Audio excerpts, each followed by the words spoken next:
हाँ तो बच्चों, इसके पहले कालखंड में हमने आपको बर्नौली का प्रमेय बताया था। आज इस कालखंड में हम बर्नौली के प्रमेय का अनुप्रयोग देखते हैं, कहाँ कहाँ पे प्रयोग होता है। तो इसका पहला प्रयोग के तौर पे हम देखते हैं वेंचुरी मीटर। ये वेंचुरी मीटर क्या होती है? वेंचुरी मीटर होता है बर्नौली के प्रमेय पर आधारित एक उपकरण होता है जिनकी सहायता से द्रव की वेग की गणना की जा सकती है। द्रव जो प्रवाहित होती है ना, उनके वेग की गणना की जाती है। ठीक, इनकी बनावट देखते हैं। तो वेंचुरी मीटर में कैसा होता है? इसमें इस प्रकार से दो क्षैतिज नली ए और बी होती है।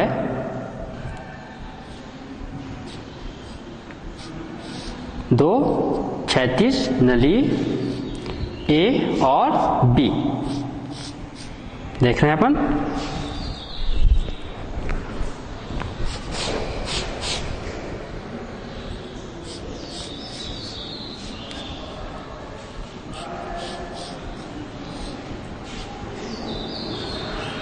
इस प्रकार से वेंचुरी मीटर क्या बताया गया आपको? बर्नौली के प्रमेय पर आधारित एक उपकरण होता है जिनकी सहायता से द्रव की प्रवाहित वेग या प्रवाह की दर को ज्ञात किया जाता है। इसकी बनावट देखते हैं। इसमें इस प्रकार से ए और बी एक क्षैतिज नली होती है जिनके ए का भाग थोड़ा चौड़ा होता है और मध्य का भाग आर होता है, वो संकीर्ण पतला होता है। ठीक है, दोनों पर एक एक नली लगी होती है।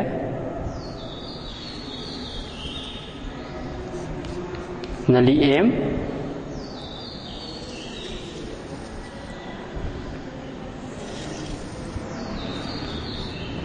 ये नली एल लगी होती है। ठीक है, जब इन पर द्रव डाला जाता है, इन पर द्रव डाला जाता है तो नली एम और एन पर द्रव चढ़ जाती है जिनके मध्य की ऊंचाई, ये इनके तल की मध्य की ऊंचाई, इनकी सहायता से प्रवाहित द्रव का वेग को ज्ञात किया जाता है। ठीक है, तो क्या क्या बताया गया है इसमें? अपन वेंचुरी मीटर बताया गया है। ए और बी एक क्षैतिज नली होती है जिसका मध्य का भाग आर क्या होता है? सकरा होता है, जिस पर दो एक एक और नली लगी थी एम और एन। जब इस पर जल डाला जाता है तो क्या हो जाता है? जल होता है, नली एम और एन पर चढ़ जाती है। चढ़ने पर देखते हैं कि इसमें जल में कुछ अंतर, इनकी ऊंचाई देख रहे हैं यहाँ पर, एच मान लिया गया, अंतर आ जाती है और जिनकी सहायता से एच के मान को ज्ञात करके हम प्रवाहित द्रव की वेग को गणना कर सकते हैं। ठीक, तो मान लेते हैं ए पर, जो ए है, इनके अनुप्रस्थ काट का क्षेत्रफल A1, वेग V1, दाब को P1 मान लेते हैं और B जो R है इनके लिए, ये R है, R के लिए क्षेत्रफल को A2 मान लेते हैं, वेग को V2 मान लेते हैं, दाब को P2 मान लेते हैं। ठीक है, हम यहाँ पर देख रहे हैं कि A का चूंकि क्षेत्रफल अधिक है, अतः A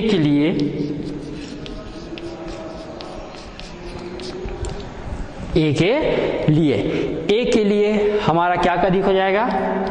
V का मान कम, लेकिन दाब P1 का मान अधिक होगा। आवर्तता का सिद्धांत A into V equal to नियतांक, हमने आपको बताया था कि क्षेत्रफल और उनका वेग जो नियत राशि के बराबर होता है, अर्थात जब क्षेत्रफल बढ़ेगी तो वेग, जो द्रव का वेग है वो कम होगा, और यदि क्षेत्रफल कम होगी तो वेग बढ़ेगा। चूंकि यहाँ पर क्षेत्रफल बढ़ा हुआ है अतः वेग का मान कम हो जाएगा, जिससे कि दाब P1 का मान अधिक होगा, तथा R के लिए चूंकि क्षेत्रफल कम है अतः इसके वेग का मान अधिक होगा, लेकिन दाब, इसके लिए दाब P2 का मान क्या हो जाएगा? कम हो जाएगा। ठीक ठीक है। तो चूंकि एक ही क्षैतिज नली से जुड़ी हुई है, अतः बर्नौली के प्रमेय से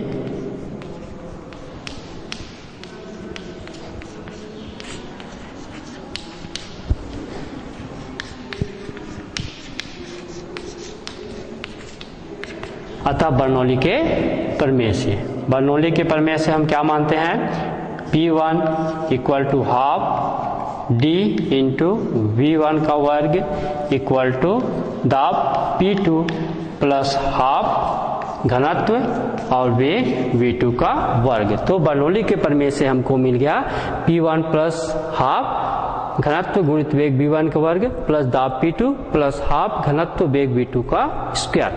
P2 की इधर पक्षांतर करते हैं, इनको इधर पक्षांतर कर देते हैं, तो हमारे पास राशि आ जाएगा P1 minus P2 equal to half D V2 का वर्ग minus half D into V1 का वर्ग, अर्थात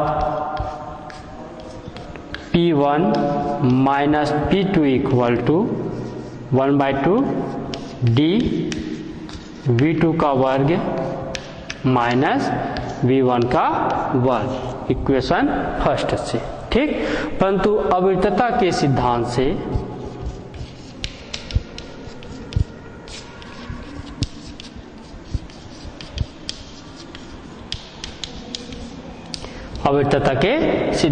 हम क्या जानते हैं, A1 V1 बराबर A2 V2, अर्थात इनको मान लेते हैं Q, जिसको अपन मान सकते हैं द्रव के प्रवाह की दर। A1 V1 आयतन है, जिनको हम क्या मानते हैं, अविरतता के सिद्धांत से हम क्या देखते हैं, A1 V1 equal to A2 V2 equal to क्या मान लिया अपन, द्रव के प्रवाह की दर Q। ठीक है, चलिए मान रखते हैं, मान पुट करते हैं, क्या जाएगा इससे V2 और V1, इसलिए V2 और V1, तो V2 इक्वल टू आ जाएगा Q अपान A2 और V1 इक्वल टू आएगा Q अपान A1। ठीक है, समीकरण से और सिद्धांत से A1 V1 A2 V2 equal to Q होता है, तो V2 इक्वल टू आएगा Q बट्टे A2 और V1 इक्वल टू आएगा Q बट्टे A1। इनको मान को अपन समीकरण 1 में पुट करते हैं, तो हमको मिलता है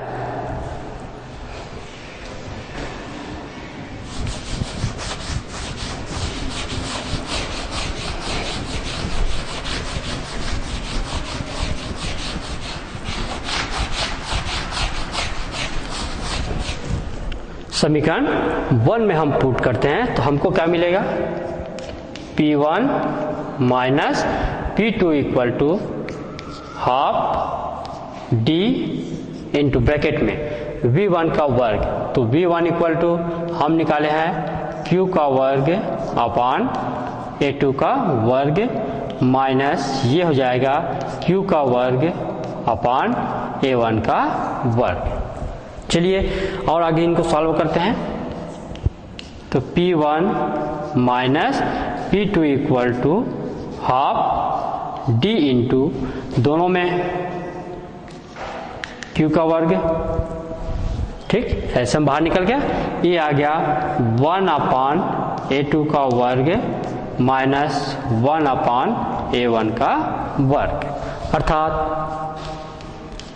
P1 minus P2 equal to half D into Q का वर्ग। इनको हम सॉल्व करेंगे तो एलसीएम हमारे पास आएगा A1 का वर्ग इंटू A2 का वर्ग, तो ये हो जाएगा A1 का वर्ग माइनस A2 का वर्ग। ठीक, चलिए आगे और देखते हैं, इक्वेशन 2 मान लेंगे, यदि जल स्तंभ की ऊंचाई या द्रव की ऊंचाई, जल स्तंभ की ऊंचाई हम h मानते हैं, तो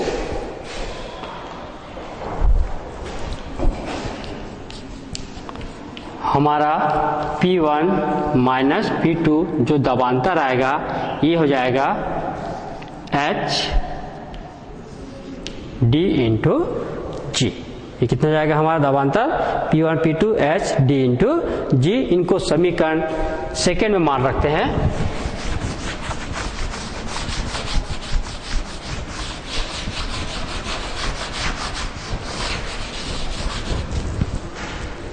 इक्वेशन 2 में हम मान रखते हैं, तो हमारा इक्वेशन 2 आएगा H D into G equal to half D into Q का वर्ग A1 का वर्ग माइनस A2 का वर्ग अपान A1 का वर्ग इंटू A2 का वर्ग। ठीक, दोनों इक्वेशन में D कैंसिल हो गया, तो यहाँ पर Q का मान पक्षांतर कर देंगे, तो Q स्क्वायर इक्वल टू या इसको 2 इधर ले जाएंगे, तो ये हो जाएगा A1 का वर्ग इंटू A2 का वर्ग, 2 बचा हुआ है 2H इंटू गुरुत्वीय त्वरण G अपान A1 का वर्ग माइनस A2 का वर्ग।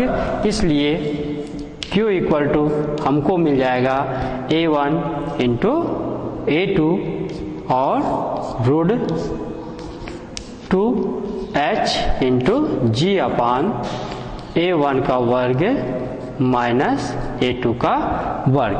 इस सूत्र की सहायता से हम वेंचुरीमीटर की सहायता से किसी द्रव में प्रवाहित द्रव की वेग या प्रवाह की दर की गणना कर सकते हैं। और इससे हमारा क्या स्पष्ट हो रहा है कि द्रव के प्रवाह की दर,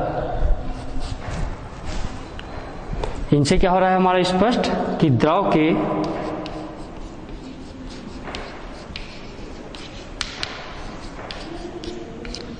प्रवाह की दर proportional to under root H, अर्थात उनकी जो द्रव स्तंभ की ऊंचाई है उनके वर्गमूल के समानुपाती होता है।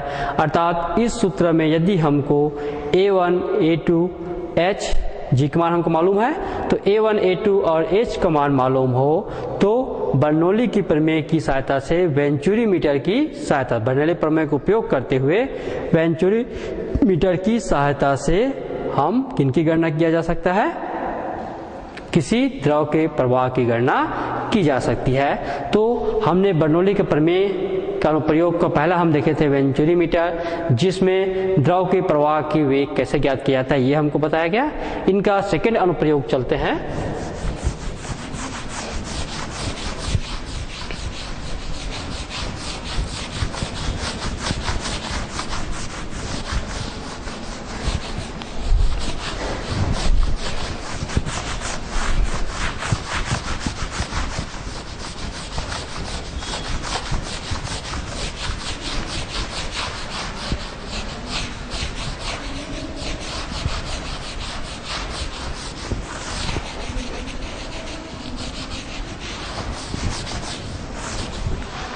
सेकेंड देखते हैं अपन कि जब तेज आंधी आती है तो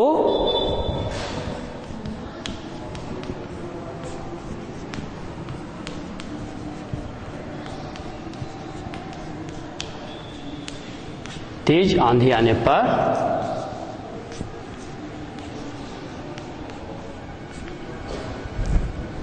छत का उड़ जाना।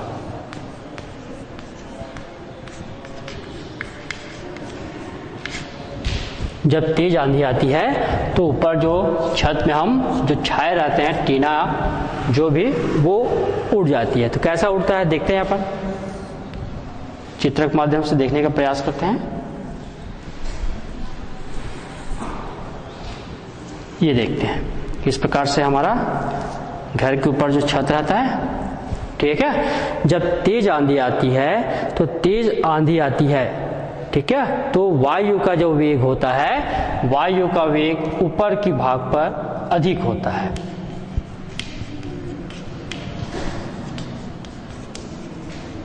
वायु का वेग अधिक, जब तेज आंधी आती है तो वायु का वेग जो हमारे छत रहता है उनके ऊपर उनकी तीव्रता अधिक होती है। तीव्रता अधिक होने के कारण उनका दाब P1 कम हो जाती है। ऊपर के भाग, छत के ऊपर के भाग का जो दाब है वो क्या हो जाती है, कम हो जाती है। लेकिन नीचे भाग का दाब जो P2 है, नीचे भाग का दाब P2 या वायुमंडलीय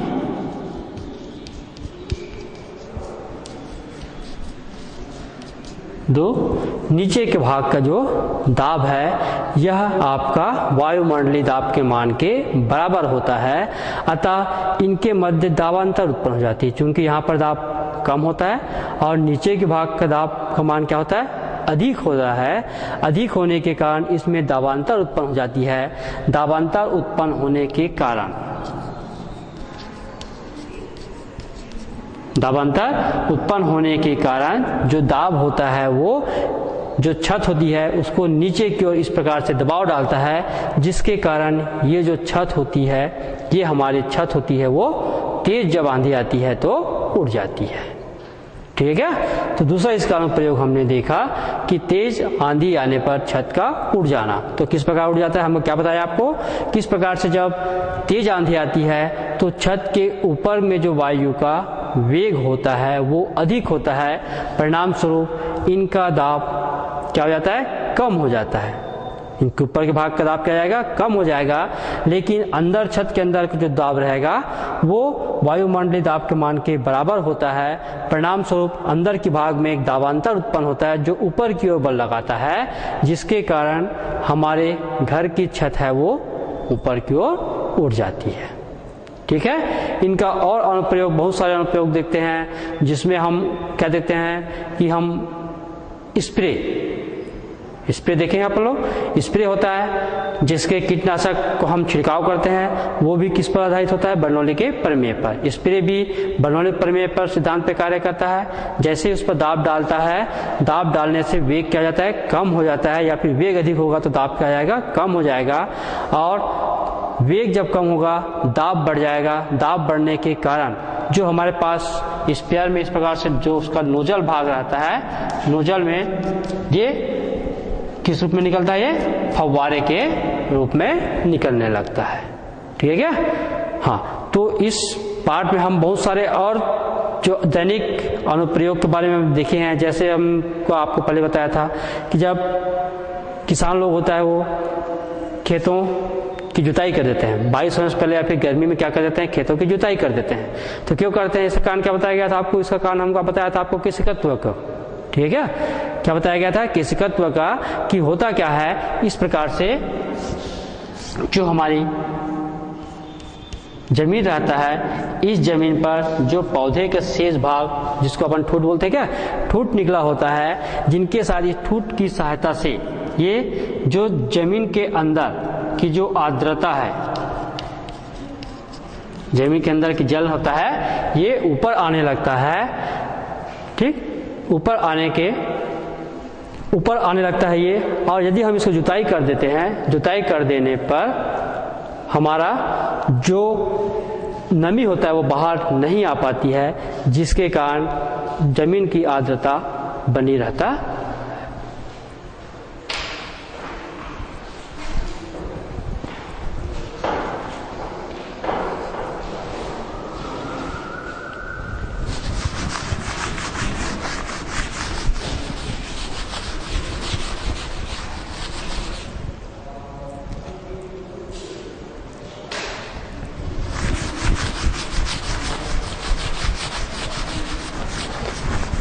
चलिए आगे हम देखते हैं इनका टोरिसिलिका।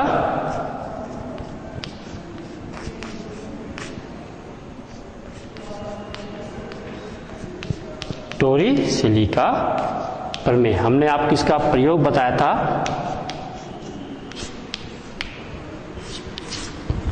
टोरिसिलिका हम आपको प्रयोग बताए थे। अब हम आगे देखते हैं टोरिसिलिका प्रमेय क्या होता है।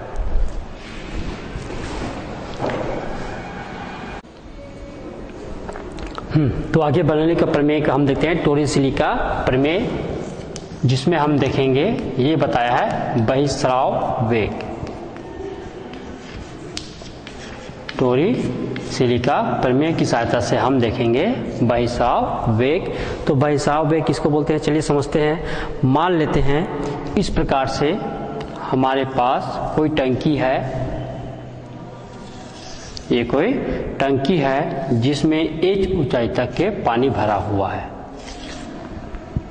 ठीक है, ये टंकी है जिनकी ऊंचाई हम h मानते हैं। इस टंकी में हमारा h ऊंचाई तक के पानी भरा हुआ है। ठीक, क्या माना गया है? माना एक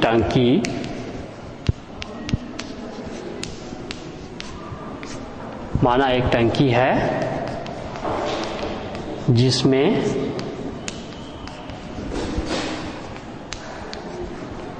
h ऊंचाई तक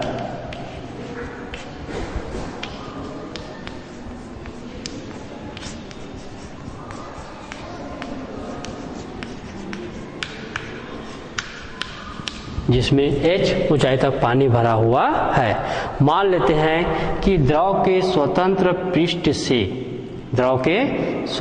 पृष्ठ से स्मॉल h ऊंचाई पर इसमें एक छिद्र S है, तो इस छिद्र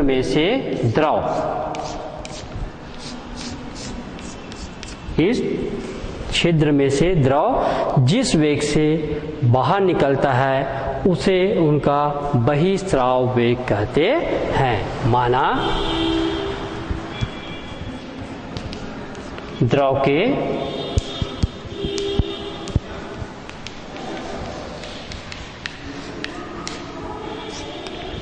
द्रव के स्वतंत्र तल से स्मॉल h ऊंचाई पर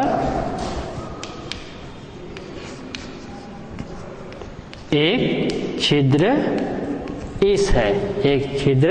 S है, तो इस छिद्र S से जो द्रव होता है जिस वेग से बहता है उसे उनका क्या बोलते हैं? बहिस्राव वेग। ठीक है, अतः छिद्र S से द्रव जिस वेग से बहता है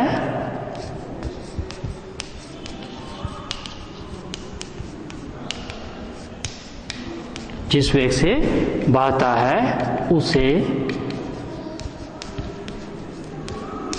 उसका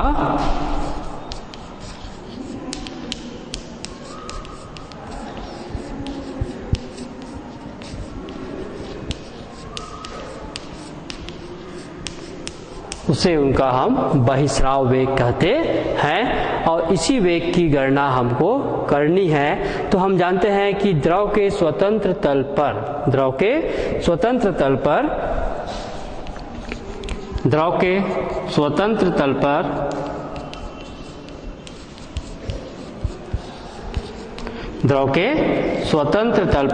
जो गतिज ऊर्जा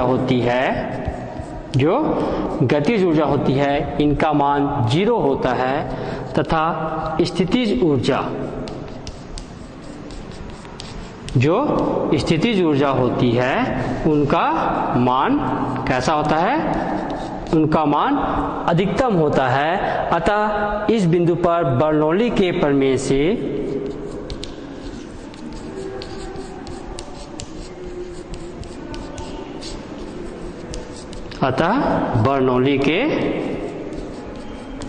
बर्नौली के प्रमेय से एकांक आयतन की ऊर्जा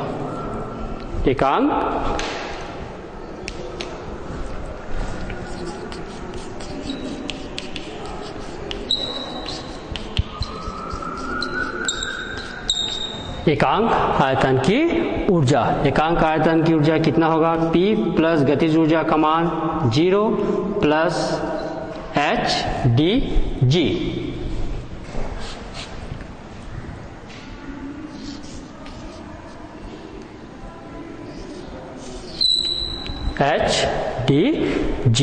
किनके लिए?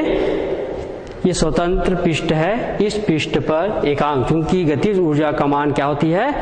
0 होती है और स्थितिज ऊर्जा अधिकतम होता है, अतः इनका मान आएगा P equal to 0 plus h T H. ठीक है, डी जी एच। चलिए आगे देखते हैं।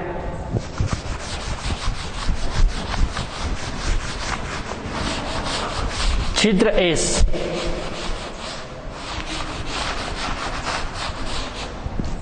अर्थात ये हमको मिलाएगा P प्लस एच डी और जी, जहां पर हमको मालूम है डी होता है द्रव का घनत्व होता है, P होता है वायुमंडलीय दाब होता है, जहां पर P को हम क्या मान लेंगे, P हमारा वायुमंडलीय दाब होगा, D होगा द्रव का घनत्व होगा। ठीक है, अब मान लेते हैं तथा छिद्र एस पर एकांक आयतन की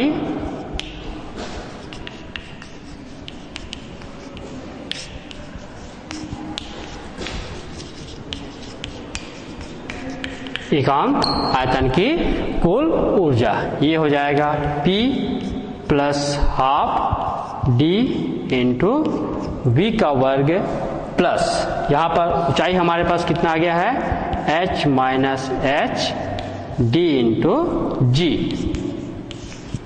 इक्वेशन 2, इक्वेशन इनको फर्स्ट मान लिए और इक्वेशन इनको अपन 2, क्योंकि जब यहाँ पे आएगा छिद्र एस पर द्रव के स्वतंत्र पर गतिज ऊर्जा का मान 0 होता है, लेकिन जैसे ही छिद्र एस पर आएगा उस पर गतिज ऊर्जा लगेगा और वो गतिज ऊर्जा इतना हमको मिलेगा, जबकि इनके नीचे जो ऊंचाई है ये ऊंचाई हम कितना माने हैं, इसको जब h माने हैं इतने नीचे तल गिर जाती है तो ये ऊंचाई आएगा small h minus capital H minus small h D घनत्व डी गुणित गुरुत्वीय त्वरण।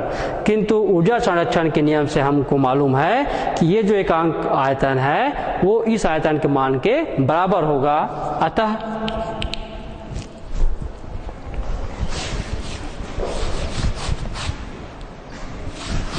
दोनों ओर इक्वेशन ऊर्जा संरक्षण के नियम से P plus H G D equal to P plus half D V का वर्ग plus H minus H D और जी, जहाँ V है वही है क्या, बहिस्राव वेग। V को क्या मानते हैं, बहिस्राव वेग मानते हैं। दोनों तरफ अपन इनको सॉल्व करते हैं तो यहाँ पर PP कैंसिल होगा तो हमारे पास आएगा H D इंटू जी, इधर आ गया हाफ D इंटू वी का वर्ग प्लस इसको हम ब्रैकेट हटाएंगे तो H D G minus H small h d और g आया। ठीक, चलिए आगे और सॉल्व करते हैं अपन।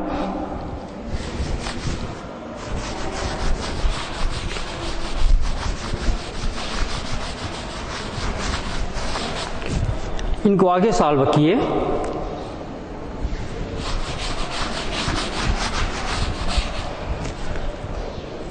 हमारा आगे सबको इधर ट्रांसफर कर देते हैं तो 1/2 d इंटू वी का वर्ग h जी डी, इधर ट्रांसफर करेंगे तो ये माइनस टर्म्स आएगा, फिर ये माइनस वाला हमारा हो जाएगा प्लस एच डी इंटू जी, तो हाफ d इंटू वी का वर्ग कैंसिल हो गया, h d इंटू जी, डी और d कैंसिल हो गया तो v स्क्वायर इक्वल टू आ जाएगा 2h इंटू जी, या v इक्वल टू आ जाएगा √2h इंटू जी।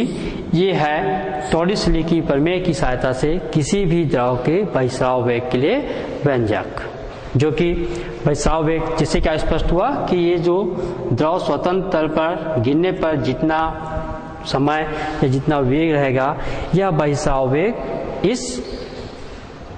उस द्रव का बहिस्राव वेग होगा ठीक है। तो हम टोरिस-सिली के प्रमेय की सहायता से आपको बहिस्राव वेग के बारे में बताया। बहिस्राव वेग क्या बताया? यदि किसी टंकी में कोई छिद्र होता है तो उस छिद्र में से कोई द्रव जिस वेग से बाहर निकलती है उन्हें उनका बहिस्राव वेग कहते हैं। और आंकिक विधि के द्वारा हमने आपको बताया कि बहिस्राव वेग किसके बराबर हो जाएगी? स्वतंत्र पृष्ठ पर द्रव जितना दूरी तय करेगा, मतलब जितना वेग स्वतंत्र द्रव के जब ये गिरती है तो द्रव के जो स्वतंत्र तल होता है उन पर उनका वेग के मान के बराबर होती है किसी भी द्रव के बहिस्राव वेग का मान। ठीक, तो आज की इस कालखंड में हम आपको बर्नौली के प्रमेय के अनुप्रयोग बताया, आपको वेंचुरीमीटर के बारे में बताया, तेज आंधी आने पर छत कैसे उड़ जाता है इनके बारे में बताया, साथ ही हम आपको बहिस्राव वेग के बारे में बताया और उनके लिए व्यंजक बताया। कल आगे कालखंड में हम आपको इस पाठ का जो आंकिक विधि जो न्यूमेरिकल पोर्शन है उनके बारे में बताएंगे। तब तक के लिए धन्यवाद।